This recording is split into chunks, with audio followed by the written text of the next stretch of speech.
थोड़ा ऊंची आवाज़ बोलो।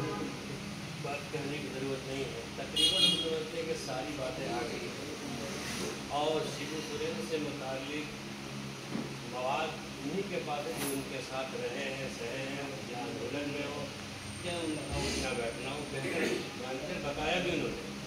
अहम बात यह है कि एक टीम तो हर हाल में हम लोगों को मिलने जा नहीं चाहिए और किसी तंजीम का बैनर और किसी कमेटी का बैनर हरगिज़ नहीं होना चाहिए। और जाएँ तो हम लोग मुसलमानों की बात करें और पूरे उम्मत मुस्लिमा की बात करें, बल्कि पूरे झारखंड के मफाद की बात करें तो ये बेहतर होगा। और माशाअल्लाह मौलाना अब्दुल्ला साहब अल्लाह जज़ा खैर अता फरमाए कि ऐन मौका पर जब भी समाजी फलाही शरई मसला आता है, ये बड़े हसास और बहुत दिल और दिमाग को तरोताज़ा रखते हैं और ऐन मौका पर ये खड़े होते हैं। बहुत सारे मौक़े ऐसे आए हैं कि सब सोए हैं, लेकिन अल्हम्दुलिल्लाह आज भी मौलाना अब्दुल्ला साहब दीनी समाजी मामले में सबसे अव्वल दर्जे में नज़र आते हैं। जबकि बहुत सारी तंजीमें कमेटियाँ हैं, लेकिन जब उनको अपना मफाद नज़र नहीं आता है तो किसी तरह से वो पेश नहीं होते, ना आगे आते हैं। जब उनका मसला या उनके मफाद की बात होती है तो सबको लेकर के चलेंगे।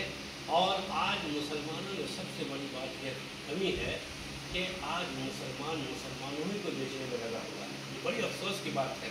अल्लाह ताला हम तमाम लोगों को मुत्तहिद रखे और साथ साथ झारखंड के मफाद के लिए और ख़ास तौर पर तैयारी अकीदत के लिए हम लोग को जाना है और एक टीम बन जाए और अभी बन जाए तो बेहतर है। बाद में सबका बैठना थोड़ा मुश्किल है।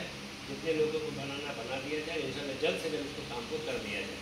अल्लाह ताला हम लोगों को बैठने को कबूल फरमाए और तमाम जायज़ मक़ासिद का अल्लाह ताला पूरा फरमाए।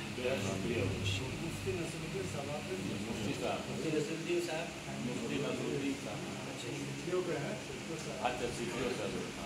बिस्मिल्लाहिर्रहमानिर्रहीम। हम गिरिडीह के रहने वाले हैं, 11 साल से सिटियों में रह रहे हैं। आज की इस मजलिस में सिर्फ एक बात हम आपके सामने रखना चाहते हैं, वो ये है हदीस के हवाले से, क्योंकि हम लोग मजहबी आदमी हैं। नबी पाक सल्लल्लाहु अलैहि वसल्लम के सामने से एक जनाजे का गुज़र हुआ तो नबी पाक सल्लल्लाहु ताला अलैहि वसल्लम खड़े हो गए। कुछ लोगों ने कहा कि या रसूलल्लाह, ये जनाजा मुसलमान का नहीं है। तो नबी पाक सल्लल्लाहु अलैहि वसल्लम ने फरमाया कि ये मुसलमान का नहीं है तो क्या इंसान का नहीं है? ये मुसलमान का नहीं है तो क्या इंसान का नहीं है? इससे नबी की इस फरमान से हमें और आपको कुछ सबक लेना चाहिए। मसाइल अपनी जगह है, मज़हब अपनी जगह है, हर शख्स अपने मज़हब पर अमल करना चाहिए, मगर ये भी हमारा मज़हब है जो आप सुन रहे हैं कि नबी पाक सल्लल्लाहु अलैहि वसल्लम खड़े हो गए थे। तो आज इस हदीस की तशरीह जो उलमा लिखते हैं, मतलब उसमें एक बात ये लिखी है कि नबी पाक सल्लल्लाहु अलैहि वसल्लम जो खड़े हो गए थे वो इंसानियत और इंसान की ताज़ीम के लिए।